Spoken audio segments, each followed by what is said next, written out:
Good evening and praise the Lord. सबको जय मसीह की। प्रेज जय the Lord. Masih. Praise the Lord. यिर्मयाह चौथा अध्याय आज हम पढ़ने जा रहे हैं। और 3 अध्याय तक हम क्या समझ में आ रहा है कि परमेश्वर का क्रोध उसके लोगों पर है। पहले तो वो उत्तरी राज्य इज़राइल के साथ क्रोध कर रहा था। ऐसा क्रोध जैसा कि वो कहता कि एक पत्नी को उसने त्याग भी दिया या पत्नी छोड़ गई। और फिर यहूदा के साथ भी उसका क्रोध चल रहा है। वजह आज्ञा का पालन नहीं करते। क्या? वाचा का पालन नहीं करते। अब ये वाचा का उल्लंघन, कौन सी वाचा, किसकी वाचा? लोगों के माइंड में या इज़राइल के, यहूदा के माइंड में ऐसा वो कौन सा बात है जो वाचा का उल्लंघन हो जाता है? मैं चाहूंगा कि इसको थोड़ा सा एक अलग एंगल से समझने की कोशिश करेंगे। पुराना नियम जितने भी हम पढ़ते हैं, जो पुराने नियम की वाचा है, किसके द्वारा दी गई? स्वर्गदूतों के द्वारा। देखो पढ़िए जरा, प्रेरितों के काम उसका 7वां अध्याय और वर्ष 53, 53 आयत।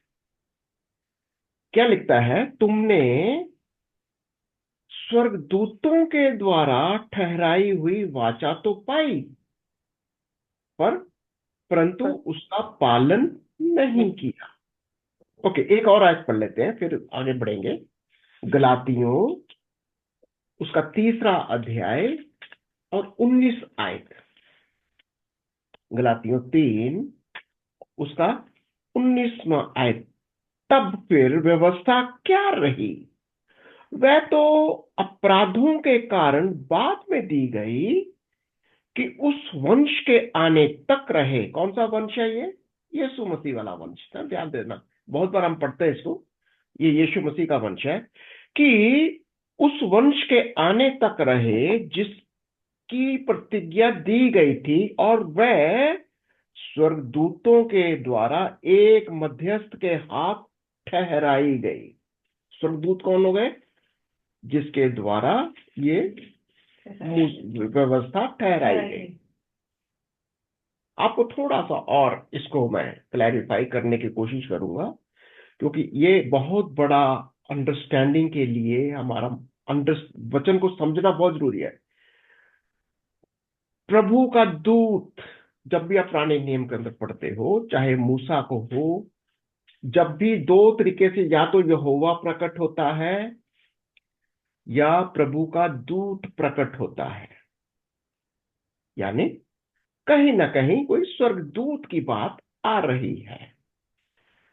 और ये स्वर्गदूत कई बार बिल्कुल यीशु के जैसे भी लगते, जैसे अब्राहम को जब वो दिखाई दिए थे 3 व्यक्ति, याद है?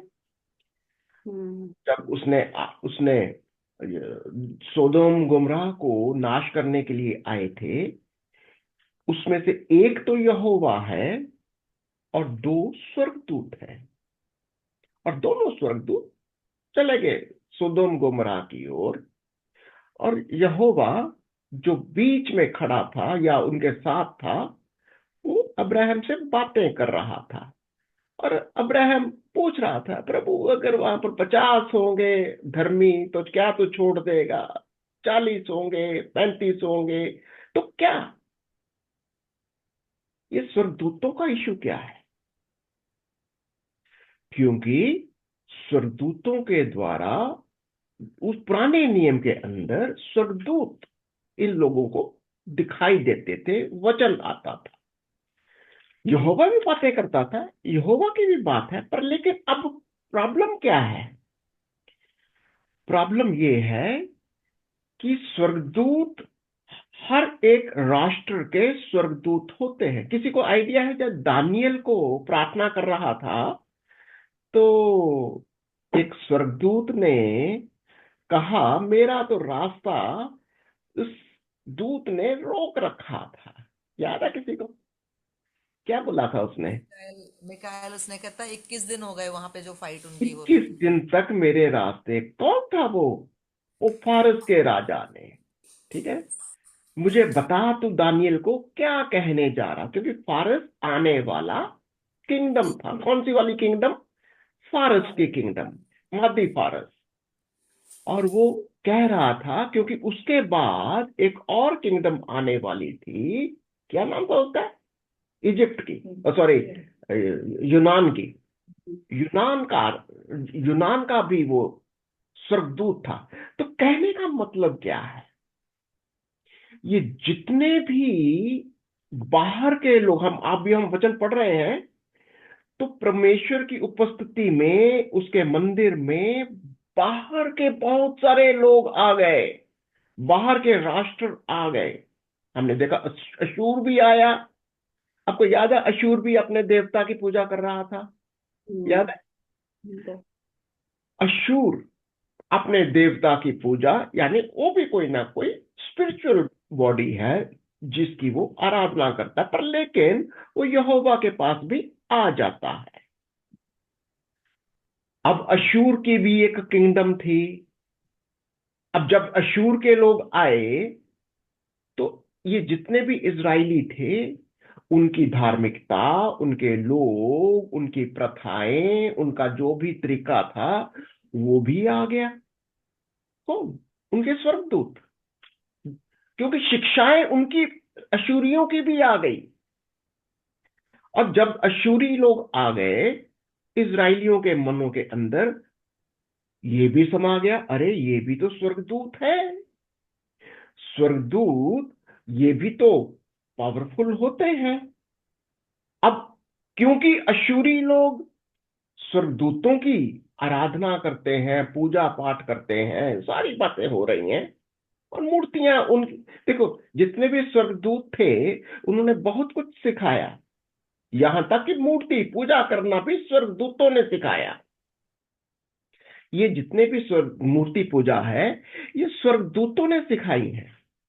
ये हम देखेंगे। अभी आप मैं चाहूंगा कि जितना भी हम परमेश्वर के वचन में आगे बढ़ते जा रहे हैं, तो परमेश्वर की असली असली उसका मकसद क्या है, पश्चाताप किस बात के लिए कर रहा है, कि तुम्हारा ध्यान इन संसारिक शक्तियों से, इन संसारिक या आसमानी स्वर्गदूतों से हटकर मेरी वाचा की ओर ध्यान दो। मेरी ओर ध्यान दो। हम इसको पकड़ते जाएंगे धीरे धीरे, ठीक है? क्योंकि पश्चाताप करने के लिए बहुत बार हम कहते हैं पश्चाताप सिर्फ हमारे विश्वास की कमी या कोई गलत हैबिट्स हैं, या वो एक बहुत छोटी छोटी बातें हैं। असली बात क्या है? असली बात ये है कि क्या तुम्हारा ध्यान, जैसे इफिसियों 6 और उसकी 10वीं आयत से वो क्या कहता है, हमारा युद्ध कहाँ का है? स्वर्गीय स्थानों का है, प्रधानताओं के साथ है, आसमान की शक्तियों के साथ है। कौन है ये? स्वर्गदूत। हमारा लड़ाई उस स्वर्ग की शक्तियों के साथ है। और जब परमेश्वर कहता है पश्चाताप करो, तो किसकी ओर पश्चाताप? तुम्हारा ध्यान ये संसार की, आसमान की शक्तियों से प्रभावित नहीं होना चाहिए, ये कह रहा हूं। तो आज हम पढ़ेंगे इस पश्चाताप का आह्वान कह रहा है वो जर्मिया, और उसका चौथा अध्याय, और धीरे धीरे पढ़ेंगे, ठीक है? जर्मिया उसका चौथा अध्याय क्या कहता है? चौथा पश्चाताप का आह्वान हेडिंग दिया है। नीचे हम्म लिखे वचन पढ़। यहोवा की यह वाणी है, हे इज़राइल, यदि तू लौट आए तो मेरे पास लौट आ। यदि तू घिनौनी वस्तुओं को मेरे सामने से दूर करे तो तुझे आवारा आवारा फिरना न पड़ेगा। तो यहां पर प्रभु का वचन क्या कह रहा है? अगर तेरे को लौटना है तो मेरे पास लौट। ये बहुत सारी स्वर्ग की शक्तियां हैं, बहुत सारे गिरे हुए स्वर्गदूत हैं, एक वंश हो गया ना, बहुत सारे लोग होंगे। बहुत सारे लोग हैं जो जैसे अशूर का राजा का वो भी कोई स्वर्गदूत होगा, बाबिलोन के राजा का भी स्वर्गदूत है, बहुत सारे जितनी भी किंगडम्स हैं वो स्वर्गदूत हैं। अब जितने भी लोग इस परमेश्वर के भवन में, इज़राइल में इनके पास आ रहे हैं, ये लोग उनके साथ प्रभावित हो जाते हैं। और होता क्या था कि इन लोगों का ध्यान प्रभु यहोवा से हटकर इन संसार की, आसमान की शक्तियों की ओर खींचे चले जाते हैं। और वो कहता है यदि तू लौटे तो मेरे पास लौट, इन चीजों के पीछे तू मत जाना। यदि तो घिनौनी वस्तुओं को मेरे सामने से दूर करे तो तुझे आवारा फिरना ना पड़ेगा। यानी तू इधर उधर भटकेगी नहीं, तुम इधर उधर नहीं जाएगी, ठीक है? क्योंकि ये स्वर्गदूत क्या सिखाया इन्होंने? मूर्ति पूजा करना। स्वर्गदूतों ने मूर्ति पूजा करके सिखाया कि तुम्हें कुछ भी नहीं है, उसका एक कुछ भी बना लो और उसके ऊपर फोकस करो। ये मूर्ति पूजा कहते हैं इसको। कुछ भी, किसी को, किसी परमेश्वर की किसी भी चीज का कुछ भी स्टैच्यू बना लो, कुछ भी बना लो और उसके ऊपर ध्यान लगाते चलो, ये पूजा में आ जाता है। और प्रभु का वचन कहता है कि अगर लौटना है मेरी ओर लौटना। ओके, दूसरी आयत। और यदि तू और और यदि तू सच्चाई और न्याय और धर्म से यहोवा के जीवन की शपथ खाए तो जाति जाति उसके कारण अपने आप को धन्य कहेगी और उसी पर घमंड करेगी। ये जाति जाति के लोग कौन है? ये बाहर वाले लोग, जिनकी गाइडलाइन इनके स्वर्गदूतों के द्वारा, ठीक है? ध्यान दे देना, बड़ी इंटरेस्टिंग है ये। क्योंकि जब बाहर के जातियों के लोग आ रहे हैं, बाबिलोन आ रहा था, अशूर का राजा तो खत्म हो गया, अब बाबिलोन आ रहा है, और जितनी भी किंगडम्स आ रही हैं ये असल में ये स्वर्गदूतों के द्वारा चलाए गए ये किंगडम्स हैं। और जितने भी लोग, जाति जाति के लोग आ रहे हैं, वो आ तो यहोवा के पास रहे हैं, यहोवा के आज्ञा के अनुसार रहे हैं, पर उनके माइंड के अंदर वही उनके स्वर्गदूत, जिसको देवता बोलो या जो भी इनकी बात शक्तियां बोलो, आसमान की शक्तियां हैं, उनके माइंड में वही चल रहा है। और जितने भी जाति जाति के लोग हैं वो अपनी अपनी प्रथाएं लेकर आ रहे हैं। अब प्रभु का वचन क्या सिखा रहा है? यदि तू शपथ खाए, शपथ क्या मतलब? वाचा। शपथ बांधना क्या होता है? जैसे परमेश्वर ने हमारे साथ वाचा बांधी। वाचा क्या बांधती है? कि अगर तू मेरे पास आए, शपथ है प्रभु की कि इस लहू के माध्यम से, इस मंदिर के इस रास्ते से, मेरी शपथ, मेरी वाचा के तरीके से तू मेरे पास आना। और यही चीज इंसानों को भी शपथ खानी है। यदि तू शपथ खाए मेरे नाम से करना। अगर तू मेरे नाम से शपथ खाएगा, तू सच्चाई से न्याय करेगा, तब तब ये लोग खिंचे चले आएंगे, ये लोग खिंचे चले आएंगे। देखो बड़ा ध्यान से, क्योंकि अगर तुम लोग मेरी शपथ नहीं खाओगे, मेरी वाचा को याद नहीं करोगे, मेरे नाम से कुछ काम नहीं करोगे, ये लोगों में तुम गुमराह हो जाओगे, भटक जाओगे। क्योंकि ये बाहर के लोग बहुत सारे आ चुके हैं, परदेशी आ गए हैं। और क्या कहता? क्योंकि यहूदा और यरूशलेम के लोगों से यहोवा ने यूं कहा है, अपनी पड़ती भूमि को जोतो और कटीले झाड़ों के बीच मत बो। कटीली झाड़ियों में बीज मत बो। इसका मतलब क्या है? आज हम नए नियम में बहुत आसानी से समझ सकते हैं। परमेश्वर के वचन को झाड़ियों में नहीं बोना चाहिए। बड़ा इंटरेस्टिंग। क्योंकि ये लोग जंगली झाड़ झंकाड़ हैं, इनके बीच में तुम वचन को यूं ही मत बो। एक बड़ा इंटरेस्टिंग है, होशे नबी और उसका 10वां अध्याय और उसकी 12वीं आयत को भी पढ़ो। प्रभु का वचन क्या सिखाता? होशे नबी की किताब 10वां अध्याय और 12वीं आयत कहता, धर्म के बीज बो, वचन के बीज बो। कहां पर? इन लोगों के बीच। कितना 10वां? 10 का 12 होशे। अपने धर्म का बीज बो, तब करुणा के अनुसार खेत काटने पाओगे। अपनी पड़ती भूमि को जोतो, देखो अभी यहोवा के पीछे हो लेने का समय है कि वह आए और तुम्हारे ऊपर उधार बरसाए। तो और कहते हैं, कटीले झाड़ों में भी बीज मत बो। मत। यहाँ पर वो कहता है कटीली झाड़ों में मत बीज बोना। ये कटीली झाड़ियां क्या है? ये अगल बगल के लोग, बहुत सारे लोग आ चुके हैं। वो उनके दूत, हो सकता है स्वर्गदूत हो सकता है गिरे हुए दूत हो, कुछ भी दूत हो सकते हैं, स्वर्गदूत। अब कहता है इनके बीच में तुमको वचन बोना है। कहता अपनी पड़ती भूमि में बीज जो तो, और हाँ, कटीली पड़ती झाड़ियां भूमि क्या है? मत जिसमें बोना। हल चलाया गया है, जो जो भूमि साफ की गई है, जिसमें से झाड़ जंकार निकाले गए हैं।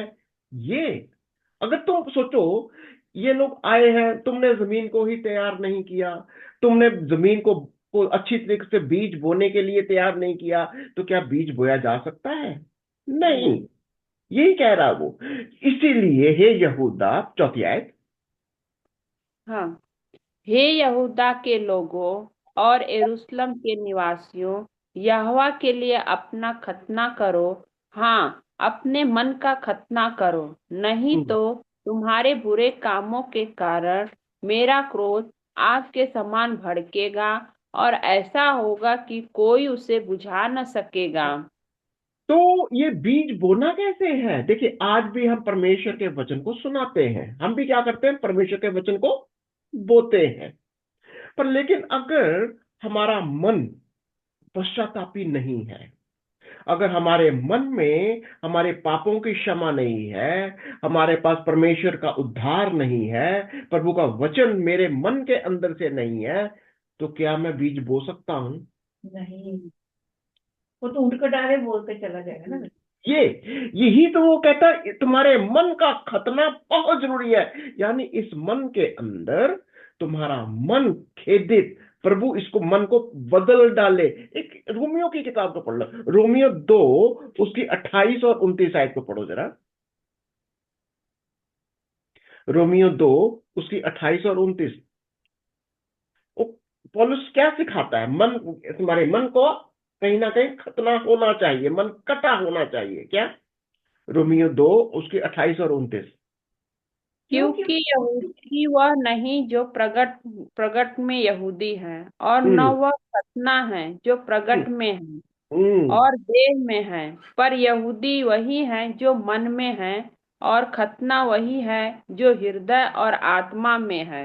न यानी कि का हाँ, ऐसी ही प्रशंसा मनुष्यों की ओर से नहीं, परंतु परमेश्वर की ओर से होती है। तो जब तुमको बीज बोना है, जब तुमको बीज बोना है, इस मन से हो जो खतने वाला मन हो। परमेश्वर इसको बदले। जब आपका मन बदलता है, जब परमेश्वर आपके मन को नया करता है, वही कहता, वही खतना होता है। वो जो चमड़ी का जो शारीरिक खतना है, कहता वो कुछ नहीं है। उसका मतलब तुमको समझना होगा। हृदय परिवर्तन होना पर चाहिए। तुम्हारा मन परमेश्वर की ओर से नया मन होना चाहिए। प्रभु को बड़े अच्छी तरीके से, निजी तरीके से जानो। जब तुम जानोगे तब तुम वचन को बोओगे, और जब तुम वचन को बोओगे वो वचन फलदायक होगा। यही तो वो कह रहा है कि इसीलिए तो उनको वो समझा रहा है कि तुम्हारे को इस चीज का पश्चाताप करना होगा। क्या? अपने मनों को खेदित करो, मनों के अंदर अपने आप को, अपने पापों का अंगीकार करो, और प्रभु तुम्हारे मनों को बदल डालेगा। और बहुत सारे रेफरेंसेस है कि प्रभु कहता है कि ये सारी बातें जो मैं तुमको कह रहा हूं, तुम्हारे मन से निकलनी चाहिए। क्योंकि प्रॉब्लम क्या होती है, उन समय भी थी और आज भी है, कि लोग वर्शिप करते हैं, परमेश्वर के पास आते हैं दूसरों को देखकर, सुनी सुनाई बातों के साथ। क्योंकि दूसरा कोई कर रहा है, कोई दूसरा अपने तरीके से जैसा भी वर्शिप कर रहा है, प्रभु की उपस्थिति में आ रहा है, बस उसी को देख के। यही तो प्रॉब्लम है। इनको भी यही कहा जा रहा है, तुम इनको मत देखो, तुम्हारे मन के अंदर मैंने कौन से वचन डाले हैं, वो खतने वाला मन तुम्हारा होना चाहिए। अब यहां से वो कह रहा है कि यही कारण है क्योंकि तुमने मेरे आज्ञाओं का पालन नहीं किया, क्योंकि तुम लोगों ने इनकी ओर देखा। किनकी ओर देखा? ये स्वर्गदूत। कौन से स्वर्गदूत? जो बाहर से आए हैं। तुमने मेरी ओर नहीं तुमने ध्यान दिया, इसीलिए ये यरूशलेम, ये देश अब मैं इसी के हवाले करूंगा, ताकि तुम भी समझ जाओ ये भी मेरे अंडर है, इसको भी मैं ही बुलाता हूं। क्योंकि तुम्हारी नजरें किसके ऊपर थी? अशूर के राजा की तरफ, अशूर की शक्तियों की ओर। तुम्हारी नजरें कहां पर थी? बाबिलोन की तरफ थी। अब मैं इसी को बुलाता हूं। अब देख मैं इसके ऊपर भी रूल करता हूं। यही तो प्रभु का वचन सिखा रहा है अभी। अब वो कहता है उत्तर दिशा से मैं क्या करता। अच्छा, दूसरी चीज और समझना बहुत जरूरी है। इस बात को, परमेश्वर के प्रिंसिपल को याद रखना हो कि उसके भवन को, उसकी जमीन को, उसके स्थान को, उसके लोगों को अगर कोई भी चीज उसको पाप में डालती है, दूषित करती है, घृणित करती है, प्रभु उसको नाश करता है। हमने सीखा था ये भस्म करने वाली आग है, वो किसी पाप को देख नहीं सकता। अब ये इसको आने के लिए, क्योंकि अभी ये जो आ रहा है, अभी आक्रमण कर रहा है, ये भी अपने उसके साथ आ रहा है कि मैं भी यहोवा को जानता हूं। पर लेकिन कैसे? इन स्वर्गदूतों के द्वारा। क्योंकि वाचा स्वर्गदूतों के, देखो बड़े ध्यान से देखना, वाचा उनके पास स्वर्गदूतों के द्वारा दी गई थी। चाहे वो अशूर का राजा हो, बाबिलोन का राजा हो, इनके पास वचन उनके स्वर्गदूतों के द्वारा आया है। अब इन स्वर्गदूतों का भी तो न्याय होगा। अच्छा, कितने लोग समझते हैं कि स्वर्गदूतों का भी न्याय होगा? क्या तुम नहीं जानते तुम स्वर्गदूतों का न्याय करोगे? किसी को याद है? ग्रंथियों 6 और उसके कौन सी आयत है? क्या तुम नहीं जानते तुम स्वर्गदूतों का न्याय करोगे? कैसे? ये जितने भी लोग हैं ये स्वर्गदूतों के द्वारा गवर्नड हैं। ये स्वर्गदूतों के द्वारा आए। निकला तो किसी को बता दो। क्या तुम नहीं जानते तुम स्वर्गदूतों का न्याय करोगे? 3 में है। पढ़ो। क्या तुम नहीं जानते हो कि हम सरदूतों का न्याय करेंगे, तो हम्म। क्या सांसारिक बातों का निर्णय न करें। हाँ, 3 का 13, यस, वेरी गुड। तो यहां पर इनको समझाया क्या जा रहा है? ये जितने भी लोग आ रहे हैं, क्योंकि इज़राइल को क्या बोला जा रहा है? क्योंकि तुम लोगों ने मेरी वाचा का पालन नहीं किया, और ये लोग एंटर कर गए। कौन? बाहर के लोग। अब ये लोग अपने स्वर्गदूतों की शिक्षाओं के पास आ गए और मेरी भूमि को भी करप्ट कर दिया, एकदम से घृणित कर दिया। अब मैं इस धरती को, इस जेरूसलम को मैं शुद्ध करूंगा। पहले ये लोग आ गए हैं, अब ठीक है, इनको समय देना पड़ेगा। अब आने दो। अब क्या करेगा? इसको नाश करेगा, अपनी आग को आने देगा। अब वो आएगा, कहता पढ़ो जो 35 आएगा।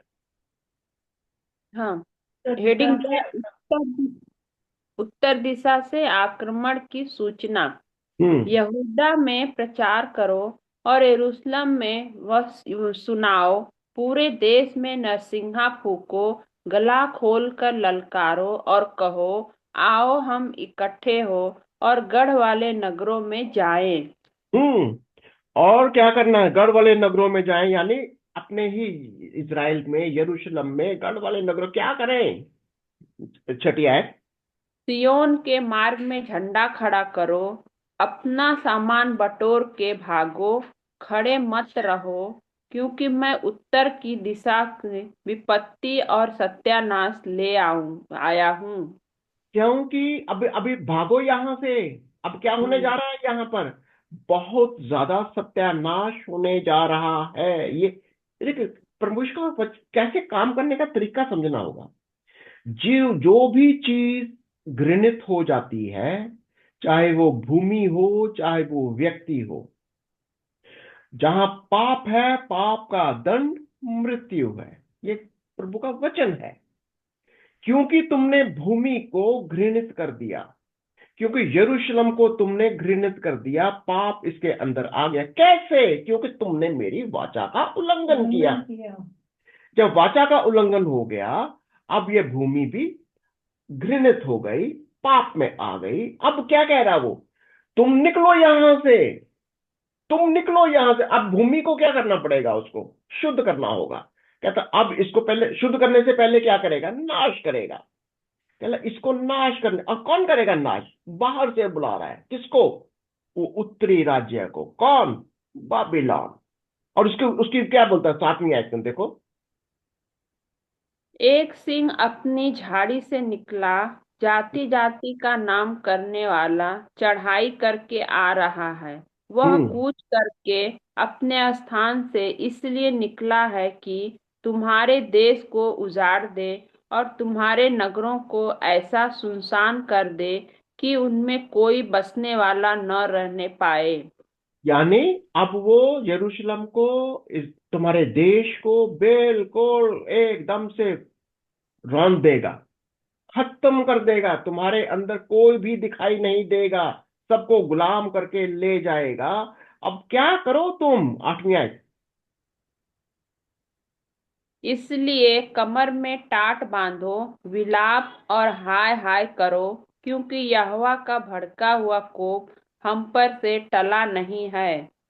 अभी वो क्या कह रहे हैं कि प्रभु का कोप कहां पर आ रहा है? लोगों को तो बोला तुम भागो, मैं तुम्हें नाश नहीं करना चाहता। अब ये भूमि, ये जगह करप्ट हो चुकी है। अब मैं इस भूमि को मैं नाश करूंगा, उस जो जगह को। इसलिए कहते टाट पहनो, टाट बांधो, विलाप करो, हाय हाय करो, क्योंकि यहोवा का भड़का हुआ कोप हम पर टला नहीं है। उस समय क्या करेंगे? उस समय राजा और हाकिमों का कलेजा कांप उठेगा, हम्म याजक चकित होंगे और नबी अचंभित हो जाएंगे। यहोवा की यह वाणी है। क्या? उस समय जब भी इस भूमि को वो शुद्ध करेगा, पहले उसको नाश करता है। आपको याद है जब भी प्रभु ने, अच्छा, कितनों को ये आइडिया है कि जब ये सृष्टि बनी थी, सृष्टि को बनाने से पहले ये भूमि, ये पृथ्वी बेडौल थी और बिना किसी, कुछ नहीं था, अंधकार था। याद है उत्पत्ति? हाँ, उत्पत्ति पहला अध्याय। सुनसान। पहला पहला अध्याय। हाँ जी। क्यों? क्योंकि उसने इस पृथ्वी को नाश किया था। क्योंकि इस पृथ्वी को नाश किया था, क्योंकि पृथ्वी के अंदर पाप था। कौन पाप लाने वाला था? याद है किसी को? क्योंकि लूसीफर स्वर्गीय स्थानों में बिल्कुल वो लोग पाप में आ गया था। ये जो स्वर्गदूत थे, इनको खत्म करना है, इनको नाश करना है। अब वो लोग नीचे गिराए गए, धरती बेडौल हो गई थी उस, बिल्कुल। तो परमेश्वर के काम करने का तरीका समझना होगा। और मालूम, अब फिर से प्रभु नाश करने जा रहा है। कितनों को याद है? फिर से नाश करेगा। ये धरती को फिर से नाश करेगा। कैसे? यह नया जमीन, नया आसमान बनाने जा रहा है। हम पहला पत्रस 3रा अध्याय में हम पढ़ेंगे कि पत्रस भी कहता है कि वो समय आ रहा है, ये पृथ्वी का क्या होने जा रहा है? बिल्कुल वो नाश करेगा। जब ये ऐसी दशा में प्रभु करता है, वो कहता है कि लोग जितने भी राजा हैं, हाकिम हैं, कौन है ये लोग हाकिम? कहता है इनका कलेजा कांप उठेगा, याजक भी चकित हो जाएंगे, नबी भी अचंभित हो जाएंगे। क्यों परेशान हो रहे हैं? अगर तुम्हारी जमीन, अगर तुम्हारा देश, अगर ये पृथ्वी अगर पाप में दूषित हो चुकी है, परमेश्वर इसको खत्म करेगा।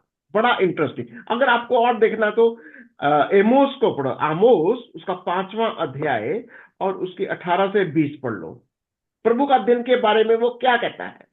एमोस का किताब, छोटा नबी है ये, होशे के पांच आगे की कहीं होगा। 19 एमोस 5 की 19 5 का 18 से 20। 18 से लिखा है, हाय तुम पर जो यहोवा के दिन की अभिलाषा करते हो, यहोवा के दिन से तुम्हारा क्या लाभ होगा? वह तो उजियाले का नहीं, अंधियारे का दिन होगा। कोई सींग से भागे और भालू से मिले, या घर में आकर भीत पर हाथ टेके और सांप उसको डसे। क्या यह सच नहीं है कि यहोवा का दिन उजियाले का नहीं वरन अंधियारे का होगा? हाँ, ऐसा घोर अंधकार का जिसमें कुछ भी चमक ना हो। कौन सा दिन है? जब ऐसा, अगर आप बाइबल स्टडी करते हो तो यहोवा का दिन, इसको नोट कर लीजिए, जब जब भी बहुत बार रिपीट किया गया, the day of the Lord, Jehovah का दिन। ये यहोवा का दिन यीशु मसीह के आने की भविष्यवाणी है। जब कभी भी पुराने नियम में या नए नियम में यहोवा के दिन की बात होती है, और यहां पर वो यही बात कहता है कि यहोवा का दिन, लोग हैरान हो जाएंगे। ये इतना प्रेम करने वाला, इतना प्रेमी परमेश्वर, दयालु परमेश्वर, दया करने वाला, उद्धार करने वाला परमेश्वर नाश भी करता है। जब पृथ्वी, कोई देश, लोग, कुछ भी अगर जो पाप में होते हैं, वो पाप का दंड सिर्फ नाश है, मृत्यु है। और यही तो वो कहता है। और वो क्या कहता है कि इन लोगों के बारे में मैं, और तो अब यहां पर यिर्मयाह क्या बोलता है 10वीं आयत के अंदर, देखो पढ़ो जरा। तब मैंने क्या कहा? तब मैंने कहा, हाय प्रभु यहोवा, तूने तो यह कहकर कि तुमने शांति मिलेगी, निश्चय अपनी इस प्रजा को और यरूशलेम को भी बड़ा धोखा दिया है, क्योंकि तलवार प्राणों को मिटाने पर है। क्या कह रहा है? यिर्मयाह बड़ा परेशान हो रहा है, दुखी हो रहा है। प्रभु यहोवा, ये क्या बात है? तलवार आ रही है, नाश होने जा रहे हैं, क्या हो रहा है ये? क्योंकि ये देखो, प्रभु क्या कहना चाहता है? इनको कहता है कि तुम यहां से निकलो, मैं इस जगह को नाश करने जा रहा हूं। लोगों को नाश नहीं कर रहा था, प्रभु का प्रेम है वो। क्योंकि भूमि श्रापित हो रही है, ये भूमि घृणित हो रही थी पाप की वजह से, क्योंकि इन लोगों ने मंदिर को करप्ट किया, घृणित किया, उस भूमि को एकदम से दूषित किया। अब प्रभु क्या कह रहा है? अब मैं इसको नाश करने जा रहा हूं, तुम लोग यहां से पार निकलो। अब जो वहां के झूठे भविष्यद्वक्ता, झूठे लोग जो परमेश्वर के वचन को नहीं सुनते, जिनके पास प्रभु कभी बातें नहीं करता, वो कुछ ऐसे बोलते, नहीं नहीं नहीं नहीं, प्रभु बड़ा प्रेमी है, प्रभु बड़ा दयालु है, तुम्हें कुछ नहीं होगा, ये हमारे देश में कुछ नहीं होगा, शांति ही शांति होगी। देखो, परमेश्वर बहुत ही धर्मी परमेश्वर है। अगर वो किसी भी पाप को देखता है, अपने समय के अनुसार वो उस जगह को नाश भी करेगा और वो उसको पवित्र भी करेगा, उसको दोबारा फिर से वो एस्टैब्लिश करेगा ही करेगा। अब वो क्या कहता है? आगे चलोगे? कौन सी याद देख रहे हैं? 11 11। उस समय तेरी इस प्रजा से और यरूशलेम भी से कहा जाएगा, जंगल के मुंडे टीलों पर से प्रजा के लोगों की ओर लूह बह रही है। वह ऐसी वायु नहीं जिससे ओसाना या परछाना हो, परंतु मेरी ओर परंतु से मेरी ओर से ऐसे कामों के लिए अधिक प्रचंड वायु बहेगी। अब मैं उनकी दंड को आज्ञा दूंगा। यानी अब मैं ये काम करने जा रहा हूं। देखो, प्रभु कितना प्यारा प्रभु है कि इसके पहले कि विनाश आ जाए, इसके पहले कि वो अपने दंड को उतारे, वो पहले से बता रहा है, पहले से वार्निंग दे रहा है, तुम निकलो यहां से, तुम यहां से निकलो, मैं बड़ी गर्म हवा नाल लाने जा रहा हूं, मैं बहुत विनाश डालने जा रहा हूं। बोलता रहा है वो कि निकलो यहां से। पर देखो क्या कह रहा है वो। और यहां पर यीशु मसीह की सेकंड कमी का भी कहीं ना कहीं वो भी भविष्यवाणियां भी कर रहा है। यहूदा का शत्रुओं से घिर जाना। कौन सी 13वीं आयत पढ़ो ना क्या?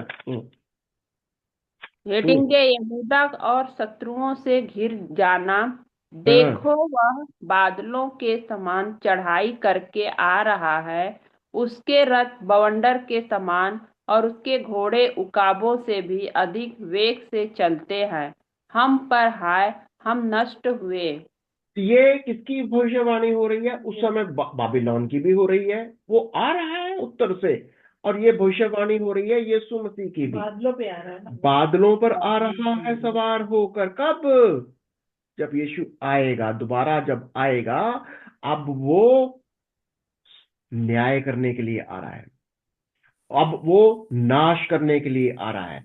जो लोग प्रभु के इस धार्मिकता में, उसके उद्धार में, उसके वचन में, उसकी पवित्रता में नहीं पाए जाते, जो लोग प्रभु के उद्धार में नहीं है, वो सब कुछ वो नाश करने जा रहा है। यीशु मसीह की दोबारा आने की भविष्यवाणी है। और यही बात वहां पर कह रहा है कि अब यरूशलेम में बाबिलोन आ रहा है। बाबिलोन बवंडर के साथ, रथों के साथ, उसके उकाबों से अधिक वेग से चले आता है। और क्या कहता है यरूशलेम? हाँ। हे यरूशलेम, अपना हृदय बुराई से धो कि तुम्हारा उद्धार हो जाए। तुम कब तक व्यर्थ कल्पनाएं करते रहोगे? अभी वो सिर्फ जमीन की बात कर रहा है। यरूशलेम भूमि को शुद्ध करने की बात कर रहा है। इस भूमि को मैं व्यर्थ कर दूंगा, इस भूमि को मैं बिल्कुल उजाड़ दूंगा, पर तुम निकलो। और लोगों को क्या कह रहा है इनको? तुम पश्चाताप करो, तुम पश्चाताप करो, तुम उद्धार पाओ। ऐसा ना हो, कब तक तुम व्यर्थ कल्पनाएं करते रहोगे? व्यर्थ कल्पनाएं क्या है? ये इन लोगों की कल्पनाएं। कहा? ये संसार के लोग, अन्य जातियां, वो जो बाहर के लोग थे, उनके जितने भी गिरे हुए स्वर्गदूत, उनकी शिक्षाएं, उनकी मूर्ति पूजा, उनके उनकी सोच, उन्हीं के पीछे पड़े हुए हैं। कहते तुम उन रास्तों से निकलो बाहर। अगर तुम उनकी रास्तों पर चलोगे, तुम भी नाश हो जाओगे। अगर तुमको उद्धार चाहिए, अब ये जो तुम्हारी व्यर्थ की कल्पनाएं हैं, इधर उधर की सुनी सुनाई, चाहे वो स्वर्गदूत भी क्यों ना हो। याद है गलातियों के अंदर भी कहता है, अगर कोई स्वर्गदूत भी कोई तुम्हें अन्य सुसमाचार सुनाए तो विश्वास न कर। श्रापित हो। गलातियों उसका पहला अध्याय और 8वीं और 9वीं आयत में कहता हूं। मैं तुमसे फिर कहता हूं कि अगर कोई स्वर्गदूत भी तुम्हें कोई दूसरा सुसमाचार, कुछ और बात बताए, तो ये प्रभु का वचन बड़े बार बार मिला के देखो। गलातियों उसका पहला अध्याय, उसका 8वीं 9वीं आयत में। तो यहां पर वो कहते यदि हम या स्वर्ग से कोई भी दूत सुसमाचार छोड़ जो हमने तुमको सुनाया है, कोई और सुसमाचार तुम्हें सुनाए तो श्रापित हो। तो श्रापित हो। तो यहाँ पर स्वर्गदूतों को भी बोल दिया, तुम अगर कोई दूसरा बात बोलोगे, तुम कोई और वाचा की बात बोलो। 9वीं आयत भी पढ़ दो जरा। जैसा हम पहले कह चुके हैं, वैसे ही मैं अब फिर कहता हूँ कि उस सुसमाचार को छोड़ जिसे तुमने ग्रहण किया, यदि कोई और सुसमाचार सुनाता है तो श्रापित हो। कोई, हाँ, चाहे वो। अब मैं क्या मनुष्यों को मानता हूँ या परमेश्वर को, क्या मनुष्य को प्रसन्न करना चाहता हूँ? तो यहाँ पर पौलुस बड़े क्लियरली बता रहा है कि चाहे आसमान की कोई ऐसी शक्ति हो, स्वर्गदूत हो, कुछ भी हो, तो कह रहा है यदि अब तक मनुष्य को ही प्रसन्न करता रहता तो मसीह का दास ना होता। तो ठीक है, बहुत हो गया इनका, मतलब कंसेप्ट पकड़ना है। कंसेप्ट ये है कि ये स्वर्गदूतों के द्वारा भविष्य वाचा आई, पर इन्होंने वचन को बिगाड़ा भी। आपको याद है जब यीशु मसीह प्रचार करते थे, तुमने सुना होगा, तुमने ये कहता कहा है, तुम तलाक दे सकते, पर मैं तुमसे कहता हूं। तुम सुन ये चुके डिफरेंस कहां से आता है? तो तुम सुन चुके हो, परंतु मैं तुमसे कहता हूँ। इसका मतलब तुम्हारी शिक्षा में कहीं ना कहीं कमी है। तुम्हारी शिक्षा में, तुम्हारी सोच में, तुम्हारी समझ में कमी है, जो कि यीशु मसीह हर बात में कहता है। पर कभी अभी पति मती का 5वां अध्याय, 6ठा अध्याय, 7वां अध्याय पढ़ी जरा, प्रभु क्या कहता है? पर मैं तुमसे कहता हूं, तुमने सुना हुआ है कि तू मर्डर मत करना, तो किसी को खून मत करना। पर मैं तुमसे कहता हूं, है ये जो शिक्षाएं हैं यीशु मसीह की, क्योंकि स्वर्गदूतों को इतना आइडिया नहीं है, स्वर्गदूतों का इतना अंडरस्टैंडिंग नहीं है, और इन लोगों की जो लेवल है उसका, जो वचन को समझना और समझाने का लेवल अलग है। यीशु मसीह अपनी शिक्षा देता है कि मैं तुमसे कहता हूं, ये इसीलिए तो नया नियम आ गया। पुराने नियम में कमियां थी क्योंकि ये स्वर्गदूतों के द्वारा दी गई थी। चलिए थोड़ा देखते हैं, और आगे कहता 15वीं आयत के अंदर। हम्म। क्योंकि दान से शब्द सुनाई पड़ रहा है और एफ्राइम के पहाड़ी देश से विपत्ति का समाचार आ रहा है। हाँ, क्या? जाति जाति में सुना दो, यरूशलेम को भी इसका समाचार दो। आक्रमणकारी दूर देश से आकर यहूदा के नगरों के विरुद्ध ललकार रहे हैं। तो यानी ये कौन भेज रहा है? ये प्रभु कहता मैं ही भेज रहा हूं। ये आक्रमण तुम्हारे यहूदा के ऊपर उत्तर से आ रहा है। यानी उत्तर में क्या पड़ रहा है? बिल्कुल देखो, ये बाबिलोन क्या है? आज का इराक या थोड़ा बहुत ईरान का एरिया उत्तर की ओर पड़ता है। आपको आप ध्यान नक्शे के अंदर देखो, वो उत्तर से आ रहा है। बाबिलोन उस समय का इराक, मेसोपोटामिया, याद है? वो ये किंगडम थी, और उसने नीचे भेज रहा है उसको कि इस देश को नाश कर दो, इस देश को खत्म कर दो। क्या कहता है? वह क्या करेंगे आकर? 17वीं आयत। वे खेत के रखवालों के समान उसके चारों ओर से घेर रहे हैं, हाँ, क्योंकि उसने मुझसे बलवा किया है। यहोवा की यही वाणी है। किसने मुझसे बलवा किया है? ये यरूशलेम ने, ये लोगों ने बलवा किया है, मेरी वाचा का उल्लंघन किया है। अब इसीलिए इस शत्रु को भेज रहा है। कहता क्या करना है? वो चारों ओर घेर लेगा, और क्या करेगा वो? 18वीं आयत। यह तेरी चाल और तेरे कामों ही का फल है। हाँ, वह तेरी दुष्टता और अति दुखदाई है। इससे तेरा हृदय छिद जाता है। तो ये सारी बातें मैं क्यों कर रहा है? प्रभु क्या कह रहा है? मैं क्योंकि तुम्हारे, देखो, परमेश्वर चाहता क्या है? तुम्हारा मन परमेश्वर और उसकी वाचा से हटकर अगर कहीं और लग गया है, तुम्हारा माइंड, देखो बड़ा, देखो, परमेश्वर प्रेम करने वाला परमेश्वर है, और हम्म। कहता है जलन रखने वाला भी परमेश्वर।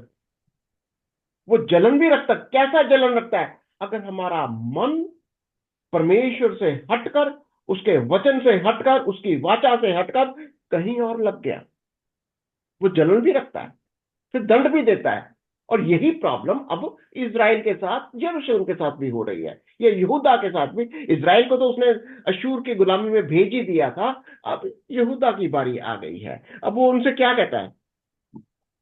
18वीं 19 आयत देखेंगे। यिर्मयाह को बड़ा दुख हो रहा है। यिर्मयाह भी, यिर्मयाह की पीड़ा और दुख हेडिंग हाँ, दिया है। हाँ, 19। हाय हाय, मेरा हृदय भीतर ही भीतर तड़पता है और हम्म। मेरा मन घबराता है। मैं चुप नहीं रह सकता, क्योंकि ये मेरे प्राण नरसिंहे का शब्द और युद्ध की तलवार तुझ पर तक पहुंची है। अब यिर्मयाह को बिल्कुल दिखाई दे रहा है मेरा देश क्या होने जा रहा है। मेरा देश नाश होने जा रहा है। बिल्कुल बाबिलोन आएगा, यहाँ की भूमि नाश हो जाएगी, यहाँ का मंदिर खत्म हो जाएगा, सब कुछ लोग बर्बाद हो जाएंगे, सारा कुछ। वो कहता मेरे को दिखाई दे रहा है सारा कुछ। और क्या कह रहा 20 आयत के अंदर? हाँ। नाश पर नाश का समाचार आ रहा है। सारा देश लूट लिया गया है। हम्म। मेरे डेरे अचानक और मेरे तंबू एकाएक टूट लूटे गए हैं। लूट, तंबू कौन सा है? प्रभु का वच भवन। प्रभु का भवन भी तोड़ा जा रहा। देखो प्रभु का, मैं हमेशा ये कहता हूं, चाहे वो संदूक हो, भवन हो, तुम उसको मूर्ति बना दोगे, उसकी मूर्ति पूजा का रूप दे दोगे, वो नाश कर देगा। उसने अपने भवन को भी नाश करने दिया। इन लोगों ने उस प्रभु ने इजाजत दे दी, ठीक है इस भवन को भी नाश करो। लोगों का मानना क्या था, ये तो प्रभु का भवन है, इसको कौन नाश कर सकता है। देखो तुम कुछ भी मूर्ति पूजा में कन्वर्ट कर दो, अगर प्रभु के भवन को तुमने मूर्ति पूजा में कन्वर्ट कर दिया, वो उस भवन को भी नाश करेगा। ये बात को समझना है। और ये क्या कहता है, मेरे भवन को भी नाश कर दिया। और क्या कहता है 21 आयत के अंदर, और कितने दिन तक मुझसे उनका झंडा देखना और नरसिंहे का सब सुनना पड़ेगा। तो कब तक ये होगा। अब ये कौन कह रहा है, यिर्मयाह रो रहा है। यिर्मयाह अपने मन के अंदर बड़ा दुख हो रहा है उसको, क्योंकि क्या उसकी वजह क्या बताता है ये 22 आयत। क्योंकि मेरी प्रजा मूढ़ है, वे मुझे नहीं जानते। वे ऐसे मूर्ख लड़के हैं जिनमें कुछ भी समझ नहीं। बुराई करने को तो वे बुद्धिमान हैं, परंतु भलाई करना वे नहीं जानते। ये प्रभु का जवाब, प्रभु उसको जवाब दे रहा है कि तेरे, ये मेरी प्रजा बड़ी मूढ़ है। मूढ़ का मतलब कठोर मन वाले। ये कौन सी स्पिरिट आ जाती है इन लोगों के अंदर, मन कठोर क्यों हो जाता है। ये लूसीफर की स्पिरिट होती है।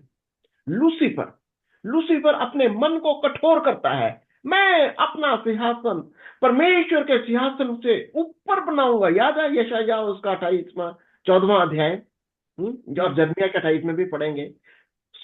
मन को, और ऐसा ही वो लोगों को कर देता है, ऐसा ही वो लोगों के मन में डाल देता है कि अपने मनों को कठोर कर लो बस। और ये सोच लोगों के अंदर, और प्रभु चाहता क्या है, कोमल मन रखो। मन को इतना कोमल रखो, तुम्हारा मन खतना हो जाए, यानी कट जाए, तुम्हारा मन खेदित हो जाए, दुखी हो जाए। जब हम पाप करते हैं, परमेश्वर की आज्ञा का उल्लंघन करते हैं, तब पवित्र आत्मा, खेदित मन वालों के भीतर पवित्र आत्मा परमेश्वर की उपस्थिति आ जाती है। पर लेकिन ये लोग तो ढीठ मन वाले हैं, मूड हैं ये लोग। और प्रभु का क्या दर्शन है वहां पर, ये उसका यिर्मयाह का दर्शन क्या कहता है, दर्शन मिलना। मैंने क्या देखा 23 आयत में, नाश का दर्शन मिलना। 23 में मैंने पृथ्वी पर देखा, वह सुनी और सुनसान पड़ी थी, और आकाश को और उसमें कोई ज्योति नहीं थी। यहां पर उसका दर्शन कहां चला गया। परमेश्वर जब भी, मैंने अभी पहले थोड़ी देर पहले मैंने कहा था कि परमेश्वर जब भी नई सृष्टि बनाने लगता है, पहली को वो नाश करता है। इस सृष्टि को भी जब उसने नाश किया था, याद है उत्पत्ति पहला अध्याय 2-3 आयत में क्या लिखा था। उत्पत्ति पढ़ा, याद है, पृथ्वी बेडौल थी, ठीक है। ये उसके काम करने का तरीका है कि वो किसी भी पाप को देख नहीं सकता। जब वो नई सृष्टि बनाता है, पुरानी को वो नाश करता है, ये समझता है। वो कहता है मैंने पृथ्वी को कैसे देखा, शून्य देखा, सुनसान पड़ी देखा, और के 2 में, और पृथ्वी बेडौल सुनसान पड़ी थी, गहरे जल के ऊपर अंधियारा था। हाँ, तब परमेश्वर का आत्मा जल के ऊपर मंडरा था। तो परमेश्वर का आत्मा मंडरा रहा है, क्योंकि वो नई सृष्टि बना रहा है अभी। तो और क्या देखता है 24 आयत के अंदर, मैंने पहाड़ों को देखा, वे हिल रहे थे, और सब पहाड़ियों को कि वे डोल रही थी। और क्या देखा मैंने, फिर मैंने देखा कि कोई मनुष्य भी न था, और सब पक्षी भी उड़ गए थे। कोई मनुष्य नहीं रहा। इसका क्या मतलब है, सब कुछ वो नाश करके कुछ तो नया करने जा रहा है। कोई भी मनुष्य नहीं रहा। पहले भी कोई मनुष्य होगा, वो भी खत्म। अब जो नई सृष्टि करने जा रहा है, इसमें भी ऐसे ही करने जा रहा है। जो पाप का मनुष्य रहेगा, पाप के मनुष्य को वो नाश कर देगा। ये बहुत इंटरेस्टिंग है, क्योंकि परमेश्वर किसी भी पापी मनुष्य को अपनी उपस्थिति में, अपने राज्य में नहीं देखना चाहता। और ये आज आपके लिए, मेरे लिए ये संदेश है कि अगर हम जानबूझकर किसी पाप की अवस्था में रहते हैं या रहना चाहते हैं, और परमेश्वर के इस बुलावे को ठुकरा दें, तो वो नाश कर देगा। परंतु खुशखबरी ये है कि परमेश्वर ने आपके लिए, मेरे लिए अपना ही लहू बहाकर, अपना ही बलिदान देकर आपको अपनी वाचा के साथ, अपने ही लहू की वाचा के साथ उद्धार का संदेश दे दिया। हमें नाश होने की जरूरत नहीं है। हम परमेश्वर के उस राज्य में, उस अनंत जीवन में, यीशु मसीह में हमेशा के लिए रह सकते हैं। और यही तो वो कहता है कि कोई मनुष्य भी ना रहा, यानी कोई पापी मनुष्य नहीं रहा। और क्या कहता है 26 आयत के अंदर, फिर मैंने फिर क्या मैं देखा। देखता हूँ कि यहोवा के प्रताप और उस भड़के हुए प्रकोप के कारण उपजाऊ देश जंगल और उसके सारे नगर खंडहर हो गए थे। कौन सी बात कर रहा है ये? बिल्कुल यरूशलेम की बात कर रहा है। और ये पहले यरूशलेम की बात कर रहा है, और ये नई पृथ्वी और नया, नई जमीन, नया आसमान के साथ भी ऐसे ही होने वाला है। यरूशलेम के साथ ही नहीं होगा, यरूशलेम भी ऐसे ही नाश किया उसने, आगे बता रहा ना, दोबारा फिर से बनाया। और वैसे ही अब ये पृथ्वी का भी, ये देखो भविष्यवाणी है, ये भविष्यवाणी है कि नया जमीन, नया आसमान बनाने से पहले पहली सृष्टि को वो नाश करेगा। ये वाली भविष्यवाणी है। आगे क्या कहता है? क्योंकि यहोवा ने यह बताया, सारा देश उजाड़ हो जाएगा, तो भी मैं उसका अंत न कर डालूंगा। तो भी मैं इसका अंत नहीं करूंगा। क्या मतलब है? मैं कुछ लोगों को बचा लूंगा, यानी कुछ लोगों का उद्धार हो जाएगा। ये बात को समझना बहुत जरूरी है कि आज भी प्रभु नहीं चाहता कि सारे मनुष्य, सब मानव जाति नाश हो जाए। क्यों? क्योंकि वो आपको बचाना चाहता है। कैसे? उसकी वाचा, उसका वचन, उसका पुत्र यीशु मसीह में होकर हमारे पास उद्धार का रास्ता है। अपने वचन का, अपनी वाचा का, अपने तंबू का उसने रास्ता दिखा दिया। तुम इसके अंदर दाखिल हो जाओ, मेरे राज्य में दाखिल हो जाओ। पर लेकिन जो लोग नहीं आएंगे, जो इसको नहीं सुनना चाहते, उनके लिए क्या कहता है 28 आयत? इस कारण पृथ्वी विलाप करेगी और आकाश शोक का काला वस्त्र पहनेगा, क्योंकि मैंने ऐसा ही करने को ठान लिया और कहा भी है कि इससे नहीं पछताऊंगा और न अपने प्राण को छोड़ूंगा। यानी सॉरी, प्रभु ने प्रण क्या को। कह, मैं नहीं, मैं ये करूंगा ही करूंगा। कैसा? प्रभु ने कहा ये मैंने ठान लिया है। हम्म। देखो प्रभु क्या ठान लेता है? पाप को वो देख नहीं सकता, एक बात, पर लेकिन पाप से निकलने का, उद्धार पाने का वो आपको रास्ता भी देता है। वो ये नहीं कहता कि हम भी नाश हो जाएं। हाँ, वो पुरानी सृष्टि को वो नाश करेगा, नई सृष्टि बनाएगा। आपके, मेरे जीवन को भी, हमारी भी पुरानी सृष्टि को वो नाश करता है। कैसे? जब हम यीशु मसीह को ग्रहण करते हैं, हम मसीह के अंदर बैप्टाइज हो जाते हैं, हम मर जाते हैं यीशु के, जब यीशु के साथ हम मर जाते हैं, यानी इस शरीर को, शरीर की चीजों को, जब हम अपने आप को मसीह में मर जाते हैं, उसी की मृत्यु में, उसी के जी उठने में हम एक नया मनुष्य बन जाते हैं। परमेश्वर आपको इस पुरानी सृष्टि को, जो शरीर में है, इसको नाश करके एक नई सृष्टि देना चाहता है। कौन सी वाली? यीशु मसीह वाली। और यही चीज वो आपके साथ, मेरे साथ भी वो करना चाहता है। और वो क्या कहता है? मैं क्या करूंगा? 19 वर्ष 29। नगर के सारे लोग सवारों और धनुर्धारियों का कोलाहल सुनकर भागे जाते हैं। वे झाड़ियों में घुसते और चट्टानों पर चढ़े जाते हैं। सब नगर निर्जन हो गए और उसमें कोई बाकी न रहा। ये सब क्या उनसे है? ये अभी यहां तो दिखाई दे रहा कि वो बाबिलोन आ रहा है, घोड़ों पर सवार होके आ रहा है, वो यरूशलेम को, इस नगर को घेर रहा है, सत्यानाश कर रहा है। इसको स्पिरिचुअल एंगल, दूसरा एंगल भी देखो। जब यीशु मसीह हमारे अंदर नहीं होता, जब प्रभु यीशु मसीह का वचन, हमारा उसका उद्धार हमारे जीवन में नहीं आता, शैतान की शक्तियां आपके ऊपर ऐसे ही सवार होती हैं।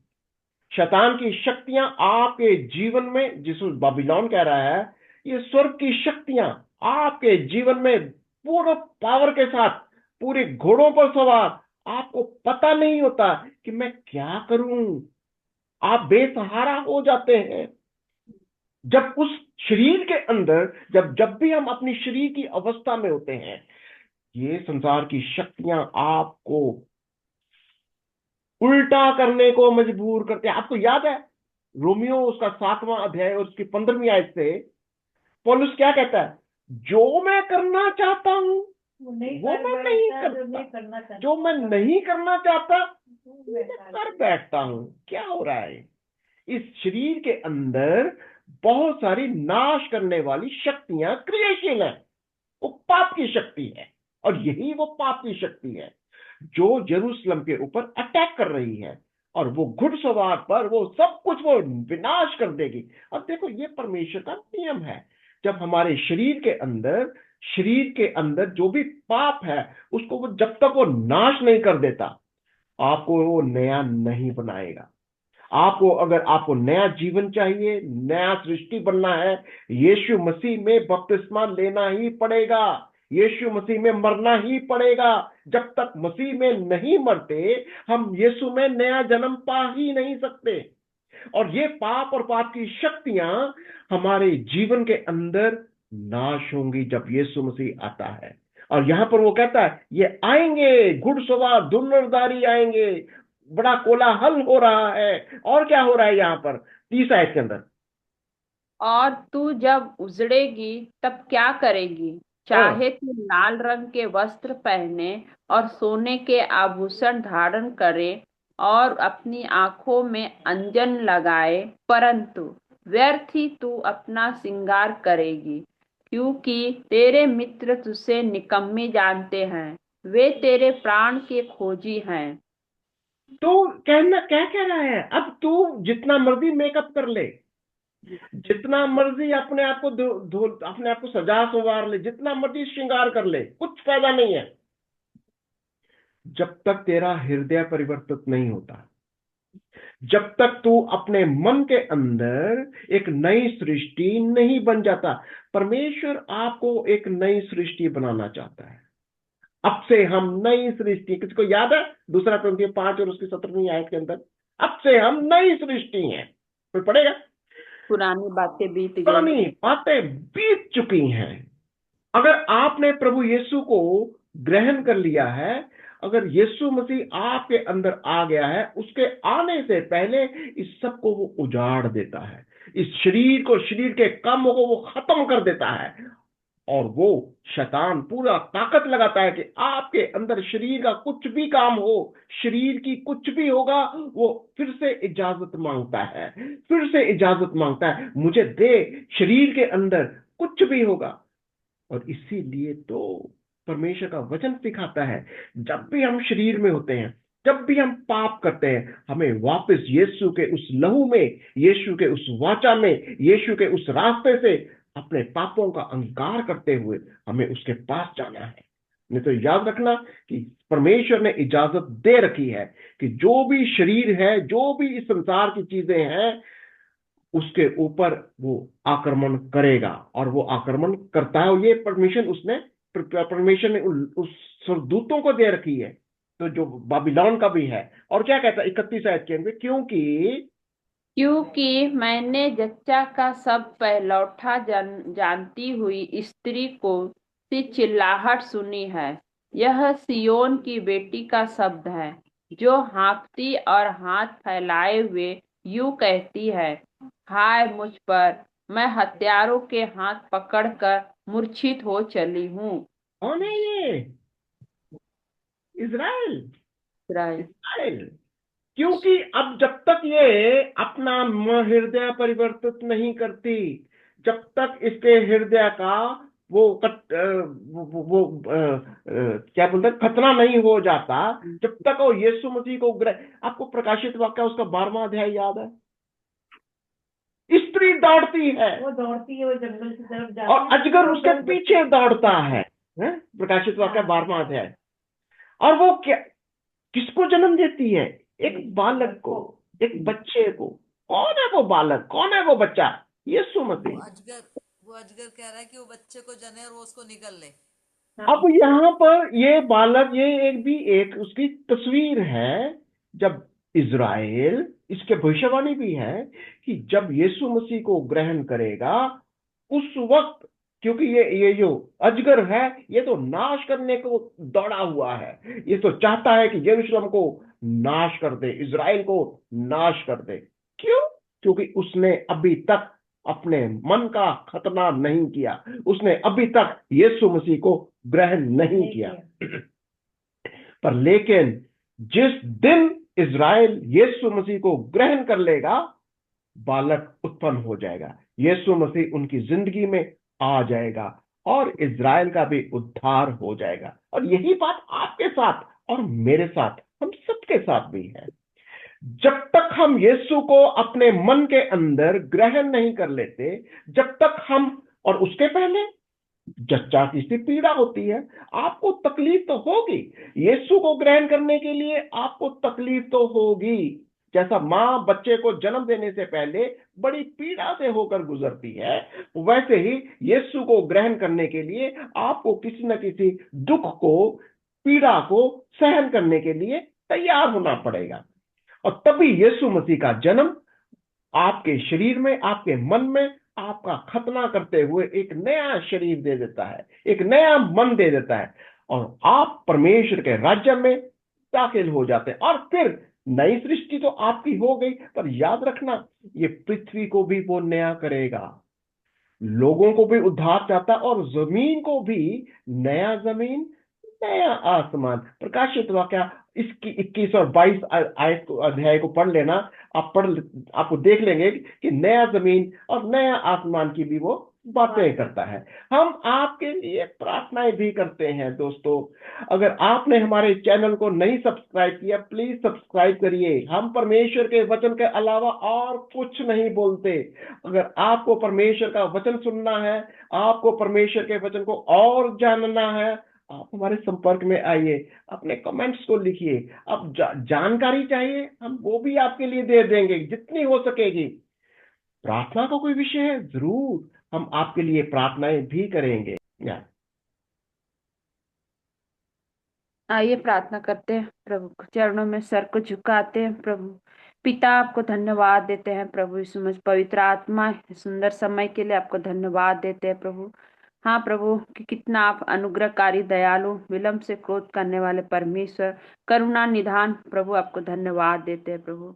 इस आज के बाइबल स्टडी के लिए धन्यवाद देते हैं, इर्मिया किताब के लिए धन्यवाद देते हैं प्रभु। अपने अपने भविष्यवक्ताओं के द्वारा प्रभु आज जो वचन लिखा है पिता, आज हमें हुबहू प्रभु अंकल आंटी के द्वारा प्रभु हमें सिखा रहे, समझा रहे प्रभु, धन्यवाद देते हैं प्रभु। हाँ पिता, आपके करीब आने के लिए प्रभु हमें पश्चाताप, जैसे आज वचन में देखें प्रभु, हम पश्चाताप करना इतना जरूरी है। हाँ प्रभु, धन्यवाद देते हैं प्रभु कि आप हर एक को पिता आप बुद्धि ज्ञान समझ दीजिए पिता, आपके प्रभु पश्चाताप करके आपके करीब आने के लिए पिता परमेश्वर, आपने कहा स्वर्ग का राज निकट है, मन फिराओ, स्वर्ग का राज निकट है। हाँ प्रभु, धन्यवाद देते हैं प्रभु कि आपके राज्य तक प्रभु हमें हर एक को प्रभु आपके विश्वास बने रहने के लिए पिता आप हर एक को संभाल के रखिए, सहायता मदद करिए, दया करिए प्रभु, क्योंकि अंत के दिनों में पिता देखते हैं प्रभु कैसे क्या होने वाला है प्रभु। आप सहायता मदद करिए, दया करिए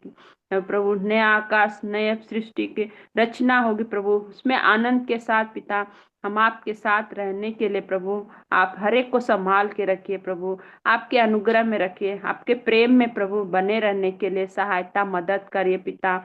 हम प्रार्थना करते हैं प्रभु, दया करिए पिता। ऐसे ही जो मीटिंग के यूट्यूब के द्वारा जो लोग भी देखते हैं पिता, उनको भी प्रभु आपके हाथों में सौंपते हैं, उन लोग को भी प्रभु सहायता मदद करिए। आपके वचनों को प्रभु, आपका जो वाचा आपने दिया है, आपका वचन जो दिया है, आपका आज्ञा जो दिया है प्रभु, उस पर चलने के लिए प्रभु आप हर एक को सहायता मदद करिए प्रभु। आपके लोग खोजी हो, आपके करीब आए प्रभु, आपको जाने समझे, आपसे लिपटे पिता। ऐसा प्रभु हर एक को ऐसा मन दीजिए प्रभु, आप हर एक के हृदयों को प्रभु आपके हाथों में सौंपते प्रभु, अपने हृदय को प्रभु वो खोल के प्रभु हर एक आपके करीब आए पिता। प्रार्थना करती हूँ, सहायता मदद करिए, दया करिए पिता। हाँ प्रभु, हृदय को अपने जांचने वाले प्रभु, हाँ प्रभु आप सहायता मदद करिए प्रभु, दया करिए प्रभु। आपके वचनों को अपने हृदय के पट्टियों पे लिख ले प्रभु, ताकि आने वाले दिनों में प्रभु आपके वचनों को हम याद करके आगे बढ़ने के लिए प्रभु सहायता मदद करिए, दया करिए। प्रार्थना करती हूँ, धन्यवाद देते हैं। जुड़े हुए हर एक को प्रभु आपके हाथों में सौंपते हैं। आप ही सहायता मदद करिए। जो नहीं जुड़ पाए उनके लिए भी याद करते हैं प्रभु, उनको भी सहायता मदद करिए प्रभु। अपने स्वर्गीय भंडार से आशीष करिए, बुद्धि ज्ञान समझ दीजिए। यिर्मयाह किताब के द्वारा प्रभु, कितना अद्भुत किताब है प्रभु, उसमें सीखने समझने के लिए प्रभु सहायता मदद करिए। प्रार्थना करते हैं प्रभु, कलंटी को भी प्रभु आपके हाथों में सौंपते हैं प्रभु। उन्हें और भी बुद्धि ज्ञान समझ से भर दीजिए प्रभु, और भी उनके द्वारा प्रभु मीटिंग के द्वारा लोग और आपके करीब आ सके प्रभु। हम प्रार्थना करते हैं, पूरे परिवार को आपके हाथों में सौंपते हैं। सहायता मदद करिए, दया करिए प्रभु। आपका अनुग्रह हर एक के ऊपर मांगते हैं प्रभु, सहायता करिए प्रभु। धन्यवाद देते हैं, सारी बातें आपके चरणों में रखते हैं। सारी आदर गौरव महिमा प्रशंसा प्रभु आपको देते हैं। हमारे जीवित खुदा उद्धार करता प्रभु यीशु मसीह के नाम से हम प्रार्थना करते हैं, आमेन। आमेन एंड आमेन। प्रभु आपको बहुत आशीष और बरकत दे।